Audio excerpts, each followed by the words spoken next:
Hello, everyone, and welcome to Walford Weekly, your weekly EastEnders podcast, where this week we'll be discussing the episodes released on the BBC in the UK from Monday the 30th of January to Thursday the 2nd of February 2022. I hope you're all well. I trust that you all are. And as per usual, I am joined by the one, the only, the fabulous, the delightful. He can't do it with anyone else. It's Robert. Hello, Rob. How are you? Robert. Hello, Alexander. Very well. It was a nice intro. I haven't written a will. You're not going in it, you know. That's Hey, from me. Alex is at the age where him and Ben have been sorting out their wills this week. So that's yeah. I mean, what have you got? I mean, how do I get into it? What do I have to do? You've already tried once to find out how much money I've got. I've got nothing. Nothing for you. Nothing for the viewers and listeners either. I'm sorry to say. No, I know. I'm cruel. I'm cruel. There's very little Ben's really gaining, to be fair. As you're not thrilled. I don't know. That's the only way to not find yourself with a pillow over your face in the middle of the night, though, isn't it? Just guarantee. That's true. There's nothing there, and then you can surprise him once you've died with like your £1 million investment that you got donated from a sick relative years and years ago that you never told him about. That'd be nice. Well, you can never ever replace the companionship of a Ben. So I feel like I'd be very upset. Yeah, no one else, just a Ben. No. So that's that. Although there is the cat. So I did say there's a cat up for sale. Yeah, so if anyone wants him, Charlie. Yeah, he can. Charlie's up for grabs. Offloaded to a new home. He'll take offers. Talking of a Ben. Fabulous news for Ben viewers for next week, because I'm not here next week. I'm in Iceland next week. I'm going a travel. Not the supermarket. No, not the supermarket. This is why Rob goes to Iceland. So yes, Ben's covering the hours next week, and I will return with tales of Icelandic shenanigans. What are you doing in Iceland? You haven't actually said anything you're doing. I want to see. I want to see the Northern Lights. That's a big thing. That's on the bucket Does that happen list. In January? Is there like a certain time of year? Very much. It's a big. Yeah. February. We're right. You don't have a calendar. There's no calendar. I don't. So I don't know what's going on. Yes. No, I don't. I've got in touch with. By the way, I've got in touch with someone about this. And said, right. It's February, and I don't have a calendar yet, so pushing it slightly. But apparently, you should have a 12th off. You should get a 12th back because you've missed a whole month now. Yeah, exactly. Anyway, what are you doing in Iceland other than shopping for king prawn rings? Yes, seeing the Northern Lights, hopefully. Going to the Blue Lagoon, which is like the big old like spa thing in Iceland with like all the natural waters from beneath the earth and all that kind of thing. Yeah. Is that when you kind of go into it and swim around and like the water's meant to be really good for your skin and all that? Yeah. I'm going to come back glowing. You can peel your skin off. I'm going to be like a snake, just kind of peel it off with a new man underneath. Delightful. Dr. Zoidberg. Yeah, so I'm doing all that, and then hopefully I might have sex with a Viking or something while I'm there. You know, of course, because why not? When in Iceland, take me off in his galleon or whatever. What are they called? The boats, galleons. No, the long boats with the shields down the sides and the oars. Yeah, I haven't a clue. Long boats, I guess. Boats. I don't know. Okay. Boats. Take me off on his long boat. They're called horny Viking. There we are then. Yeah, you can take a ride on his long boat. I take it that there are no. I sound like an idiot for asking this, but there are no living Vikings to this day. You're just saying it as a general blanket term for Icelandic people. Yes, I was, Alex. Yeah. I was looking into some of the kind of legends of Iceland. Apparently, trolls are a big thing in Iceland. And now, trust me, after I've been doing this podcast for 2 years, I know I've had my fair share of trolls. But so apparently they have like Icelandic in legends, and their big thing is it's something that Icelandic parents used to scare their children, because apparently trolls in Iceland feed on naughty children. Do they? Yeah. Do some of them around here. Interesting corporal punishment, isn't it, in Iceland? So there we are then. So that's next week. However, this was this week, and should we discuss this week's EastEnders, Alex? So we are starting with Lola's story, and she's continued to doing her vlogs online. It's a bit of attention by a few people, one including her mum Emma, who's found out more about her daughter, not just from the vlogs though. She's been getting her hair done by Lola as well, and her nails, yes. And poor old Lexi is getting a bit of stick at school from Maisie Jenkins, and Maisie didn't know what was coming to her, did she? No, but, I love that. This random woman just turns up and just threatens this guy. You leave her alone, or you'll have me to deal with. Like that. I'll deal with you myself, love. Go do that. Play. Honestly, the way it was going, I thought she was going to headbutt her or something. I like that. Yes. So, well, the bigger thing that came out of this week, apart from Emma, was that Lola actually told Lexi the truth, the full truth about her diagnosis. Now, Lexi's reaction to that at first was very sad and very heartbreaking, and she was all kind of sad about it. Seemed to get over it quite quickly, though. I thought by the end of the episode, donuts and hot chocolate. Yeah, and it was my turn on the karaoke, so she was all right by the end of the episode. So I don't know what Lola was worried about, really. She just told her straight away. She wouldn't have taken that long to be upset about it. I'm presuming this is going to be something that, you know, Lexi will kind of process as the weeks go on, and then as the date of Lola's eventual demise arrives, then she will, you know, she'll be more upset about it. But she doesn't seem that bothered anymore. You know, she's quite mature, old Lexi, isn't she? She seems to have quite a sturdy head on her shoulders. Yes. I think the main problem that they're kind of, the avenue they're heading down now is that Lola feels like she's got a stalker, but it's actually her mum who keeps hiding behind things. To be fair, very generous. I'd like a stalker like that. Slip £1,000 to me letterbox. I'd love one of those. Sell your soul to the devil, you would. Yeah, too right. I mean, I like all this Emma stuff. I do. I think now Patsy Kensit's kind of starting to get lines and stuff, because the first couple of episodes she had like 2 lines and then just a reaction shot from across the square. But I think she's kind of slotting into it all quite nicely now, and I'm excited to find out more about Emma. Because I'm quite glad that she hasn't turned up and is like, you know, the sort of thing you'd assume, like, I don't know, an ex-drug addict or something like that couldn't handle the baby. Like, she seems to have her stuff together, especially the fact that she managed to post a grand through Lola's letterbox. So she's clearly got, you know, enough sort of material behind us to kind of do that. So I'm intrigued to find out more about her. But if it started off this week where I actually thought that the conversation was leading to her kind of admitting, I can't remember who she was talking to, but it was leading to her kind of admitting that she maybe had a problem in the past with alcoholism or a problematic partner or something like that. But no, it just feels as though that Emma couldn't deal with having a child at the age that she had her. Wrong time. Gave her over. Yeah, it was the wrong time. Gave her over, and her career kind of came first. Yeah. Poor Patsy. I think Patsy needs to kind of slow down on that face work a little bit, because bless her, it's very difficult. It's very difficult to tell emotions from her face. Is it? Very kind of. Don't you think? So. No, not really. Oh, I'm being cruel then. You are. You know what it is? Because she's got Sharon eyes. I said this to you. Her eyes. This is it. Her eyes move, but the rest of it doesn't seem to. I don't think I disagree. I think she's doing lovely. I love. Oh no, I love her. I love Patty Cleanse It, and I was so pleased to see Cleanse It with Kensit. I was so pleased to see her as well. She was so nice to see her doing this part. But yeah, no, she just comes out of bushes every now and then and kind of sees the fallout of all the work all the kind of good work she feels like she's doing. But bless her. Okay. So from here, then Lola is presumably going to find out that Emma's the one that's sending all this money and everything, because I think because she keeps kind of turning up in Lola's life, like asking for hair and then leaving her like a £50 tip or something like that for the honeymoon fund. Yeah, suspicion should see peak by that point, when you think someone's all generous. Yeah, I mean, like, if you went to the hairdressers and got your hair done, and then the hairdresser ran away halfway through the appointment, and you left, I don't think you'd go back the next day to get your nails done with the same person, would you? But so I think that she might kind of start putting 2 and 2 together. I'm not sure. I mean, Lola was quite an open book to her. Like, Lola was pretty much telling her whole life story, her wedding and her plans for the future. Yeah. And she didn't outright say that she had cancer. Denise kind of said she was. That made me laugh when Denise said, "Oh, do excuse Lola. She's going to get some water." I don't think she'll mind me saying, because she's already plastered it all over the internet.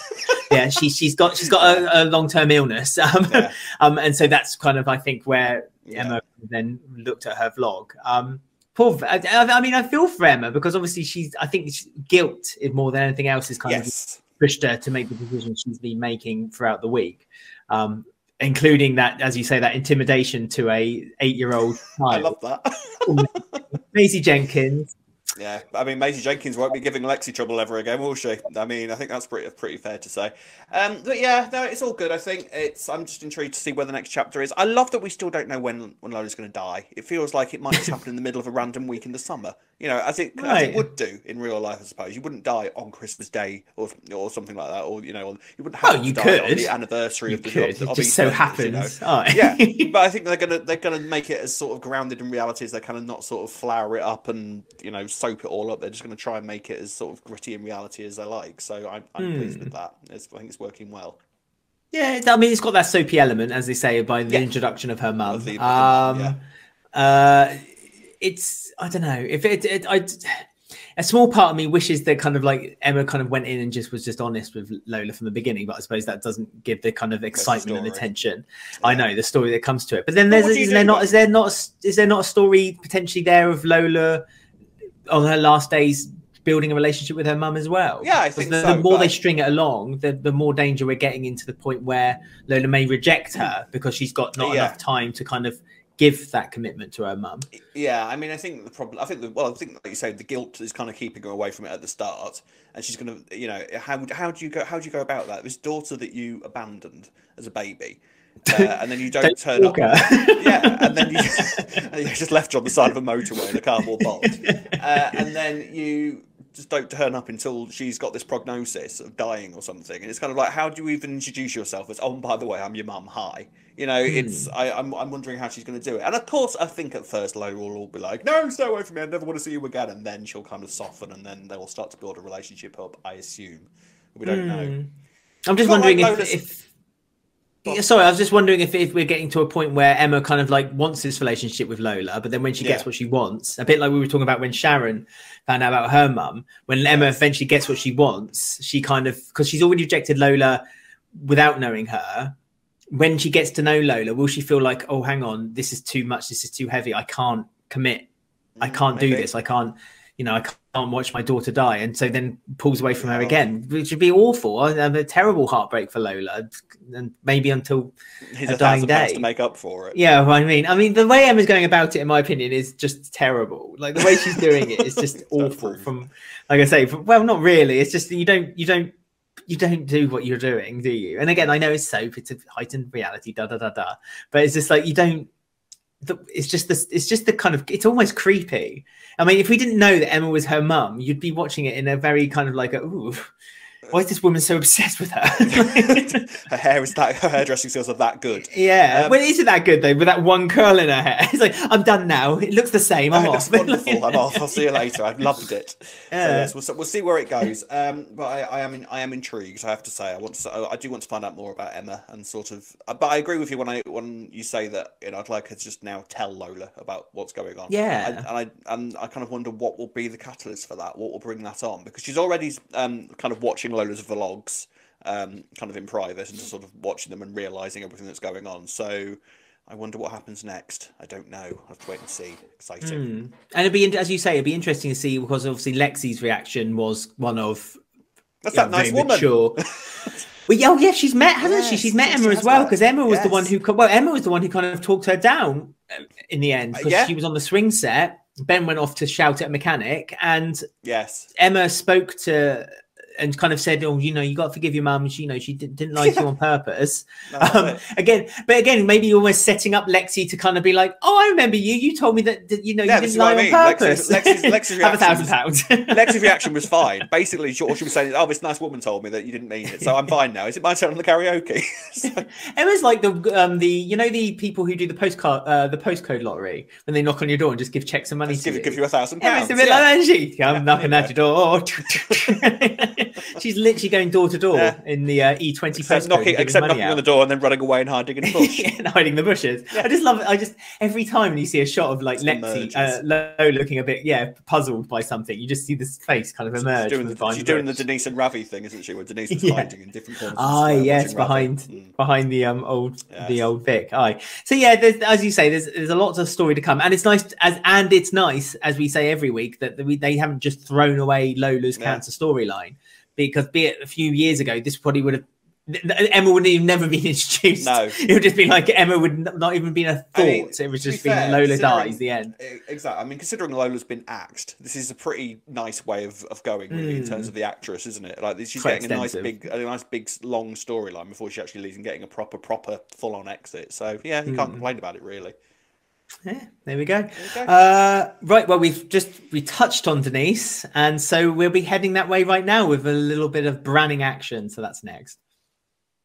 The Brannings and the Slaters are at war still, although there's been a little bit of a white flag being waved ever since Jack and Martin had a bit of a conversation. But Jack did step in and kind of overstep the mark a little bit when he spoke to Lily. little bit. And kind of convinced her by saying that, you know, people at school won't make fun of you if you have an abortion. It was like, okay. Okay, Jack. Yes. But that's caused a lot of friction now between Jack and Denise, between Jack and Stacey. I mean, Jack's literally singling himself out as being quite the enemy in this whole situation, to the point that Ricky has now moved in with Sam. Sam's now moved into Harvey's old flat. I love the fact that Sam has basically used her 12-year-old son's unborn child to get herself a new flat. Are you surprised? That's the way to do it. Good girl. I think it's the queen of marketing there. Yes. Now, I saw some really interesting stuff online this week about the storyline, about Jack in particular, about saying like how EastEnders needs to tone him down and say that he's kind of he's being too much, and I couldn't disagree more. I think this is exactly the way that Jack would react. Oh, this is 100% Jack, and thereby the way that Jack should react. You know, it's all character led, which you know I don't understand why anybody wouldn't want that. As the character of Jack, as Jack Branning, this is exactly how he would react, because Jack Branning's always been hot-headed and flies off the handle over the smallest thing. He's also very protective of his family, and be it, you know, he did it with Tiff as well, you know, when she got herself into a bit of trouble. And now he's doing the same. He's kind of protecting his shield around his daughter. Thought that was one problem solved, and now he's got a second problem. It's not a problem, but you know, it's a circumstance where he's now got Ricky to sort out. And I agree. I think Jack's kind of one of those people that he's kind of almost blindsided by anything else in the world. He's like just narrows himself down to his two problems. Hence why Denise is kind of feeling like she's being pulled away from the whole situation too. So Jack, this is a complete and utter Jack Branning reaction. Not that I like it, because I hate the fact that Jack Branning goes like this, but you know. Yeah, but I think this is just who he is. You know, just Jack. This is just Jack. And I think that it's just, I just think it's great that they're just being so true to Jack's character, especially seeing as though, and I said this last week, that he had such a quiet few years where Jack was basically a background character who would occasionally walk into a scene holding ID up to people who knew full well he was a policeman and telling them that the CCTV wasn't working. So for him to have all of this going on, and all these challenges to his character, I think it's great. I really, really like it. And he is having problems with his kids. I mean, you don't get much more kid troubles than what Jack's got at the moment, really, do you? I mean, you've got one daughter that's kind of self-harming because she's having such problems with her mental health, and the other one is 12 years old and he's about to become a father. I mean, how do you cope with that as a, you know? So it's understandable in some ways that he's acting the way he is, except that he's losing all sorts of empathy from everything, and just kind of I think a lot of it's pride as well, isn't it? Like he's embarrassed that like this is going on with you know, the fact that he's had to involve the police in the whole Ricky storyline as well. So he's feeling all sorts of negative stuff about himself at the minute. He likes to see himself as kind of like the almost watching over the parapet, doesn't he? He sees himself as a step above everyone else because he's a police detective. He owns a lot of properties. He sees himself as there's an arrogance attached to him, and so now he's being chiseled down bit by bit by all these you know, situations which he clearly doesn't know how to handle. I mean, I feel for Jack. I feel like there's a touch of ADHD in Jack, I have to say. I feel like he needs to get himself maybe sorted out and tested as himself, and maybe then he can maybe the equilibrium might be a bit better for him. But I mean, I felt good for Amy, because Amy, I think because of the shift has gone on to Ricky Jr. a little bit more. She feels like she can kind of just relax a little bit herself, and you know what I mean. And also, she feels like they kind of like she can share her problem with her brother now, where there was that kind of distance between them. She's now they're through these circumstances, they're kind of like bonding closer together. Yeah, I mean, I quite liked the fact that Amy was basically sat there leaning against the wall, watching all this chaos occur for Ricky, and then just leaning against the wall to Ricky and going, "Yeah, not fun, is it? Yeah, you wanted all the attention, you got it now. It's not great, is it?"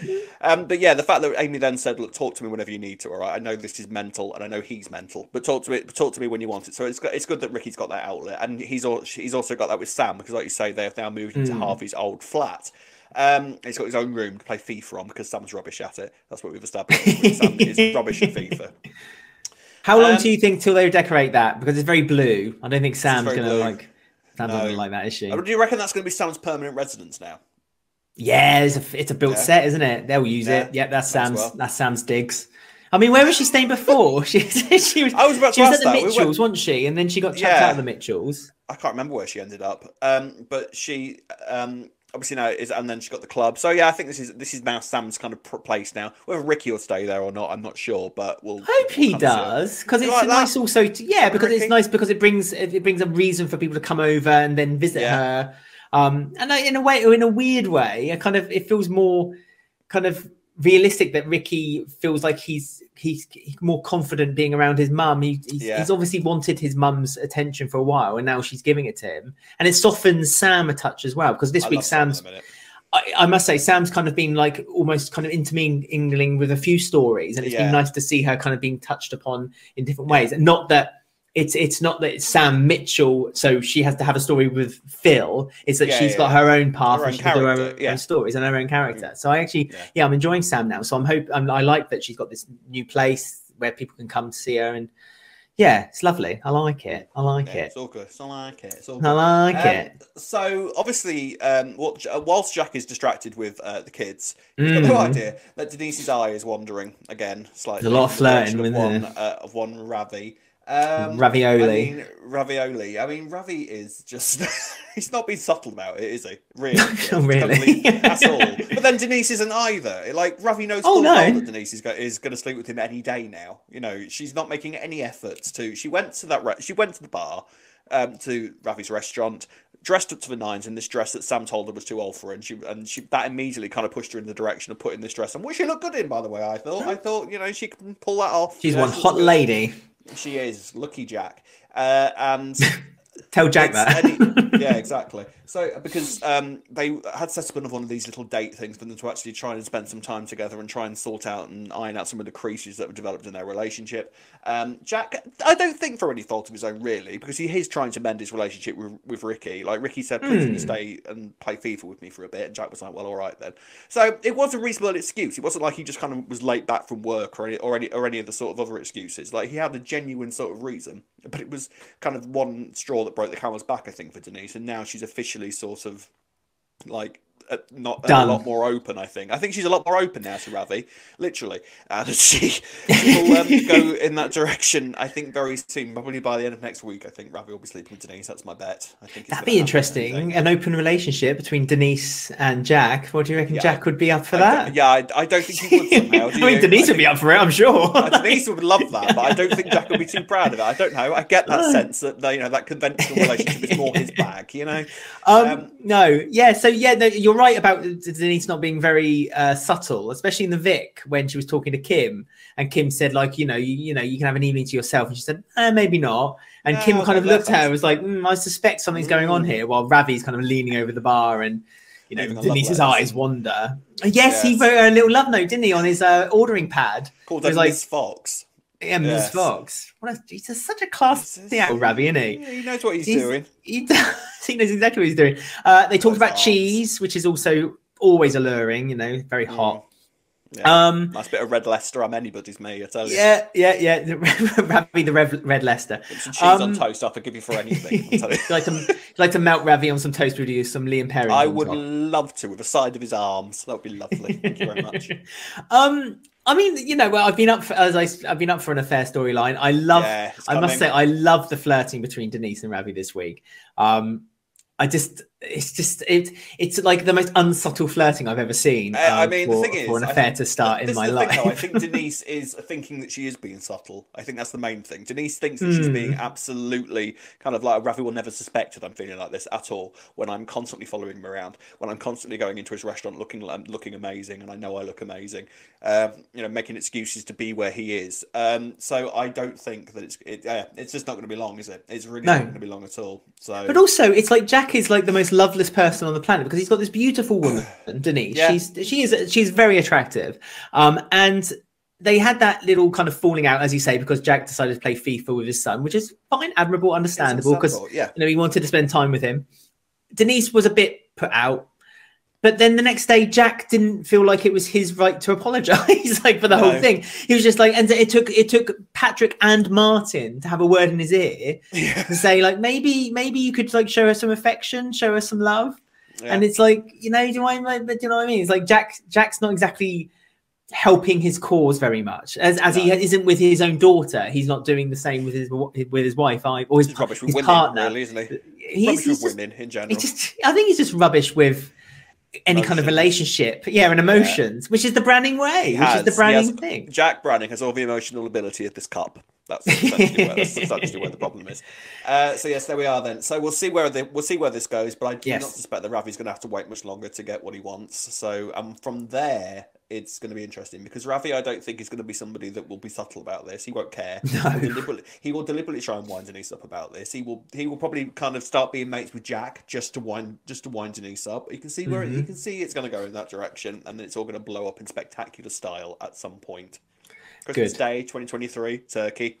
We're going to get that turkey. Let's do it. Sonia's money woes continue, and so she gets herself a lodger as recommended by old Reiss. Although Reiss was more hinting at the idea that he would be the lodger, Sonia went through an audition process where she talked to a racist and all kinds of different people. Yes. Guy called Jed walks through the door. She's like, "Can I see your references? Come and stay." Did you not think the process was less rigorous by the time Jed got there? Do you think she just gave up I don't blame her. I don't blame her. Second he walked through the door, I'd be like, yes, that's your room's that second one on the left. It looks like I'm sleeping in there, but don't worry about that. That's yeah, but he could be a racist too. Just because he's got a man bun does not a racist make. Well, what I like the fact was Sonia went through. No, I don't want that storyline. Don't want that storyline. Oh, you're fit. I'll have this storyline. There you go. Well, we'll do that. I mean, Jed's very nice looking. Now, I'm worried about this, Alex. I'll be honest with you. That one. Yeah. I'm worried about this, Alex, because Reiss is looking like he's getting jealous, and Jed seems alright. I mean, he looks like a guest character, so I don't think he's going to be around for long. I don't think we'll be talking about Jed this time next year, for example. But I doubt we'll be talking about him this time in a couple of weeks. To be fair, yeah, possibly. I don't know. Something about it is concerning me that Reiss is going to start getting a bit darker, and I really don't want him to. It's just got that vibe about it, and I don't want it. We stepped out of an era where it's understandable to have those thoughts, Rob, but I feel like I never said that. I just said an era. I could have been speaking of eras before, but you love the past. You were talking about eras before. But I feel like Reiss. I just feel like this is going to be a much more gentler story where Reiss. Yes, the jealousy will come. I think something will come out about Jed. Something along the lines, because at the moment him and Karen are quite tight as well. I wonder if Jed does become more of a kind of like a permanent resident of the square, even if it is just for a couple of months or so on, whether actually Karen will be the one who takes him in. Because Karen's house is quite bare now. There's not many people. I mean, there's Keno who lives there, but we haven't seen him in a while. He's hiding behind the bushes with Emma. Bernie lives there. Mitch lives there, so I'm sure there is a spare kind of cupboard somewhere for him for Jed to live. Chatnam and Riley used to live right at the top, didn't they? What has happened to Gray's kids, by the way? Because weren't they supposed to be living with Karen? What has happened to them? Oh, I don't know. I'm just curious as to where these two children have disappeared. I don't know, but I'm just curious as to where these two children have disappeared to. Mac and Mila, was it? The ones who used to go, yay! Yeah! Yay! They're gonna do a Tracy Barlow, and they're gonna come down the stairs, and they're gonna age 10 years in a matter of a couple of months, and then they'll have like a very adult storyline. That's what I think. But no, you're right. I don't know what's happened to them either. I mean, there's nothing for relevance for them to do anymore, is there? So they've kind of gone a bit out the window. Okay. I mean, yeah, you have a point. It's just, I did just wonder where these two random children have gone. Oh, at some point, were quite key to a certain storyline. I assumed they were. Different era, Rob. Different era. Yeah. It's like, and take those kids with you. There we are. So yes, Jed is interesting in the sense that he's come in to Sonia's house with these massive drum and bass speakers because he likes drum and bass and a sheesh pipe. I've not seen one of them for years. I know. Early 2000s. I know. I had one when I was in Morocco, and it's they're marvelous things. I think mine was blackberry flavored or something like that. They're quite nice in terms of, you know, if you're into that sort of thing. You know, we've evolved. You know, vape. Yes. Yes, I do. Yes, I've got my own vape. I've got my own sheesh pipe in the form of a vape. It's lovely. Yes, I just worry that Reiss is going to start getting overly jealous now, because he seems at the minute to be quite a fun, sort of nervous character, and I want to keep him in that vein rather than him, you know, kind of smothering Jed to death in his sleep or something overnight. I don't know. I don't know how it's going to go. Serial killer Reiss. No. For the love of Christ, no. I don't want that to happen either. I love Reiss's character. Before we start recording, I started gushing about him to you. Reiss? I do. I think he's a good-looking lad. I genuinely do. I can, I'm not one to talk about having an unkept beard, a bit messy. Some recordings, I've literally just rolled out of bed, turned on the laptop, and said, "Hello, Rob. Do you want to start recording?" Yeah. You're like, "Yeah, all right then." I look like a mess. You put an effort on. You're wonderful for that. Thanks. Every week, immaculate. Me, sometimes I don't even use a comb. No. Lucky there's no smell-o-vision, I'm telling you. This world would be a bad place. Bad place. Yes.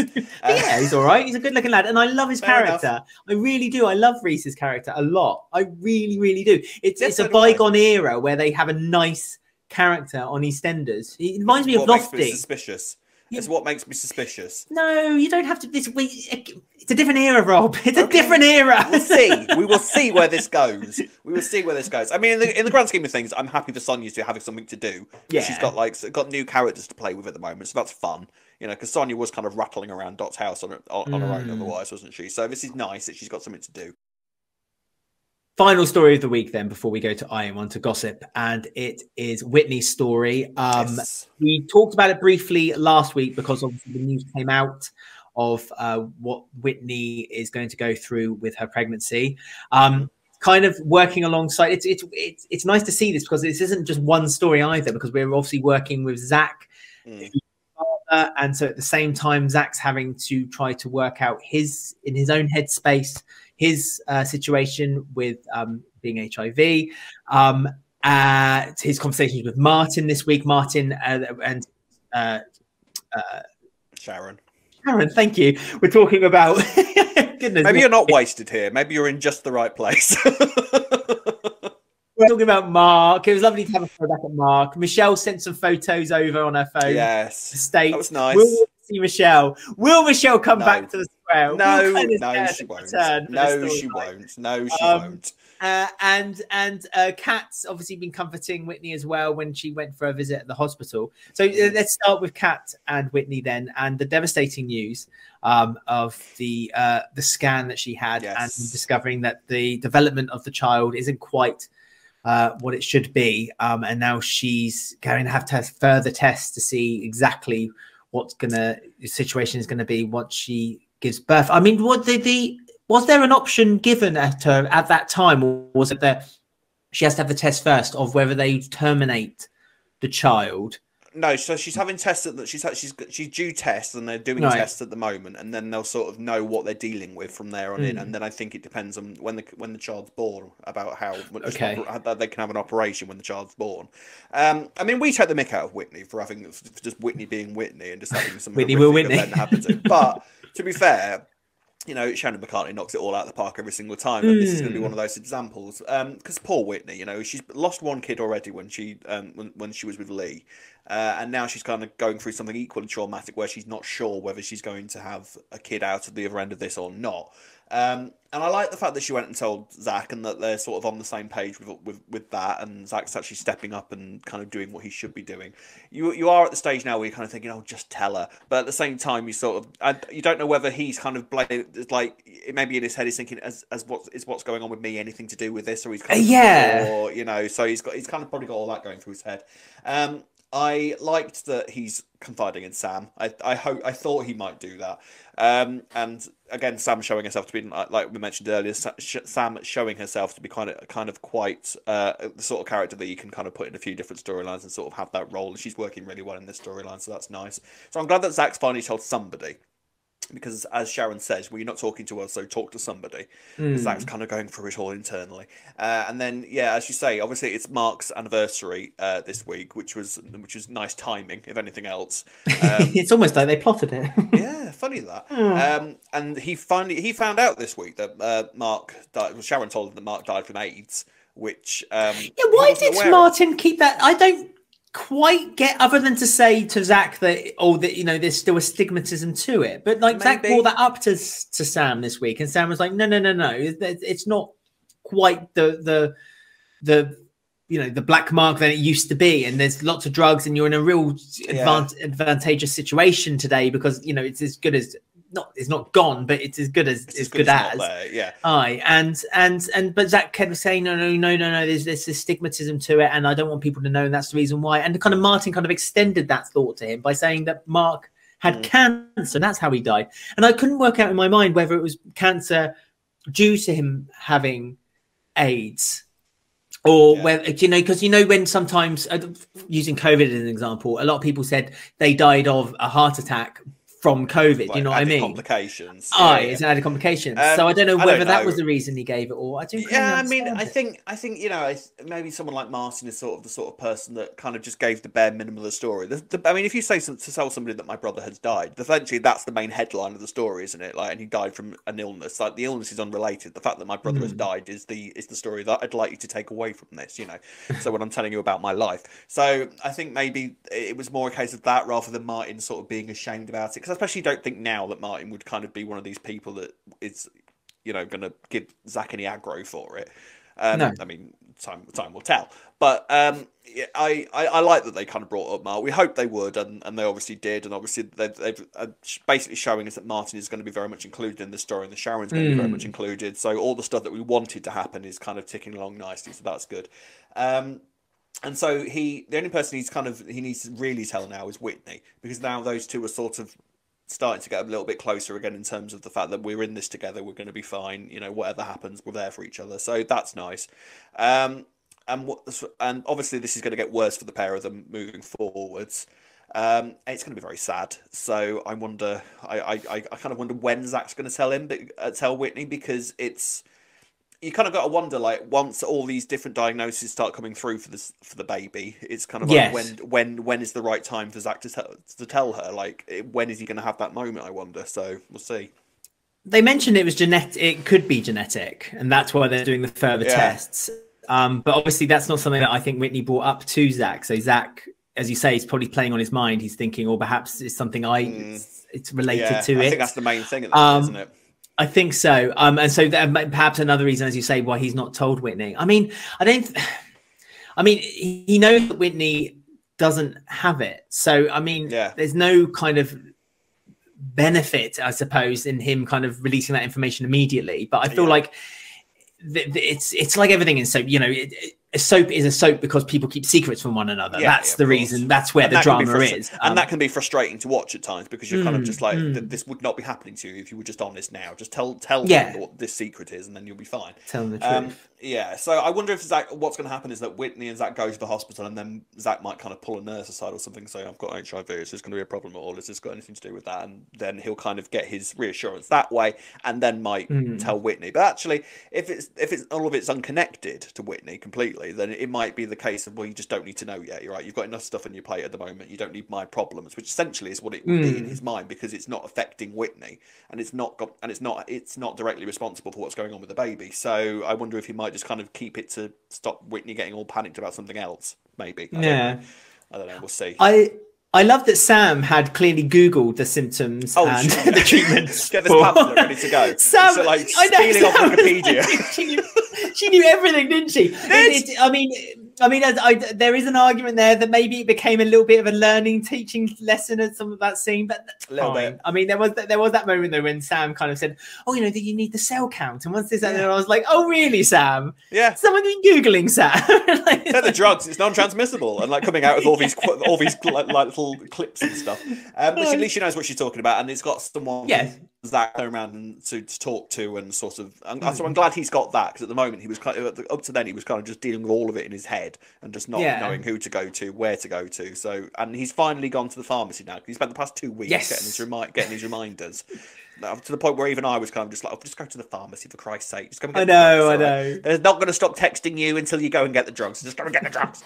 So he's gone and got the drugs, and Sam was like, well done. That's a good first step. So he's now begun his medication. So from here on in, Zack's life, in theory, in terms of that side of his life, is all good now. He's on his medication, then he can just sort of get to grips with that. So he's all right on that front, but he's still got to sort of deal with the whole thing of telling people and sort of coming out. Not, you know what I mean, coming out, but sort of explaining it to people. So long journey for a pair of them to go. It's a shame that he has to explain it to people, I suppose. Yeah, because really, it's not anyone else's business. But again, it's the square. It's Albert Square. It's Walford. It's EastEnders. It's going to come out, and it'll be interesting to see whether there will be a stigmatism attached to it, it's just, you know, Walford seems to have its own kind of ecosystem of hate sometimes. Like, you know, when they had the painting over his face because he had that gay police officer picture of him. Yeah, you've got characters that you can sort of rely on to be ignorant about something. It'd be interesting to see who falls into what camp. But see what happens. There's a few, I have to say, encompassing in this story, there was a few odd moments and threads that I need to bring up. First of all, Martin is going abroad to earn money for Lily. Yes. In Portugal, was it? Or where is he heading to? He's going to start build Turkey for 3 weeks doing building work. But he's not going to. This is another thing he said. He said 3 weeks, but I'm not going to get a holiday. We're working very hard. About 3 weeks. 3 weeks, you're going to be working hard. 3 weeks in Turkey.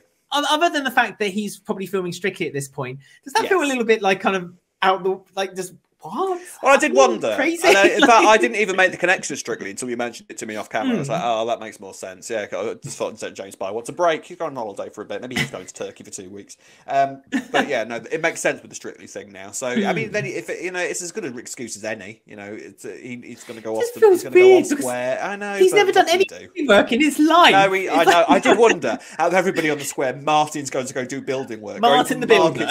Market stall from selling fruit and veg to going to be a roofer in Turkey. It seems a bit random. Yeah, I just felt like it was like if he said like I'm going to a vineyard to like pick grapes, that would be more. You know what I mean? That would be more linked to his fruit and veg sellers. And who's going to look after the fruit and veg store? What's going to happen to that fruit and veg store? It's all madness. I know. I don't know what's going on. Shrimpy will look after it. Shrimpy, look after my stall for 3 weeks. I'm off. See you later. yeah. Look after my stall for me, Shrimpy. I'll be back in 3 weeks. Whitney also needs extra money, though, so maybe she'll take up the mantle of looking up the fruit and veg store. And they were organising a date night. Howie was a drag queen. Right. Howie's post office duties, right? I say this every week. Yes. He's got the cushiest round in the world, right? Yes. He has, I guess, hour-long breaks. Goodness knows how he gets them. And earlier on Thursday's episode, Lexi went running to the door saying, obviously it wasn't the postman, but she said, "Oh, the post is here." Almost like it's always expected to come at 4 o'clock in the afternoon. Well, are you saying, Alex, that when you're on your post rounds, you haven't got time in your shifts to go and be a drag queen for a couple of hours? I've been asked, but I just don't have time to get all dressed up like that. No. Well, at least we know you get asked. That's good to know. That's good to know. That was all very mad. Very, very mad. Just Howie getting up in drag and loving it as well. He had a great time, didn't he? He absolutely loved it. He had a lovely time. He looked good in his tartan as well, didn't he? Later on in the week, he did. And it turns out that Kim's tartan fetish is back. Remember, she went through a stage of really liking tartan, didn't she? Well, she's half Scottish. She's half Scottish.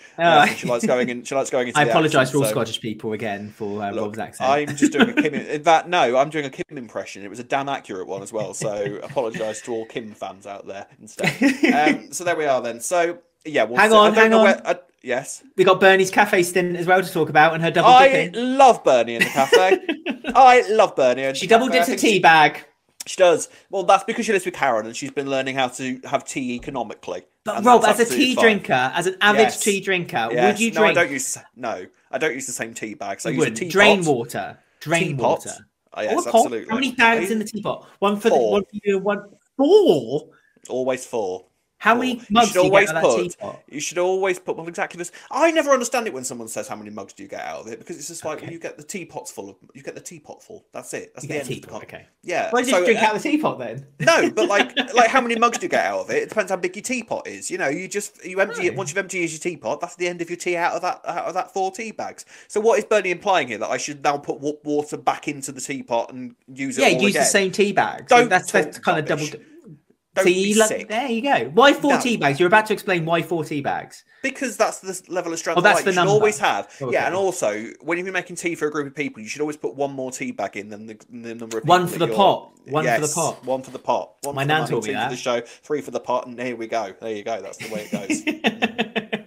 But I like Bernie in the calf. I think she really, really works in there. And there was some nice community stuff in the calf this week, I thought, with just a little bit of kind of community banter. It didn't really do anything, but it was nice to watch. Just characters being characters, and just sort of you get the impression that these people have known each other for years, and it's just sort of the vibe of Albert Square now and again, which is nice. You need scenes like that now and again. There've been a lot more of them in the Clenners era, so I enjoy it. But I like Bernie in the cafe. She's done exactly what I thought she'd do, slotted in there perfectly. She's in the minute rubbish at it, but in 20 years' time, she'll own that cafe. She probably will, actually. You got a point there. Kathy will leave it to her in her will. We've gone full circle. Look what we've done. Ta-da! And if that doesn't show you that this is a great podcast, I don't know what will. And we will go straight into talking of how good this podcast is. I Ain't Want to Gossip. You know me, I ain't want to gossip. So, we have a discussion to have this week, so we've not had one of these for a while. First of all, spoiler alert, however, we have had an exit announced this week. Ash will be leaving the square in the coming months again, but it seems permanent this time, or at least now for quite a while. So... that's one less Panasar. That's another Panasar gone. So it's just going to be Vinny left now. His poor hair is going to be all over the place with the trauma this is going to put him through. Oh, bless him. He's going to look like the girl who comes out the well in the ring. Vinny will make a video cassette and just post it to everyone in Albert Square. Yes. And one by one, you'll find them in cupboards like that. God. But what this has left us with is the fact that once Ash has left and Lola has left as well, it is actually going to leave us.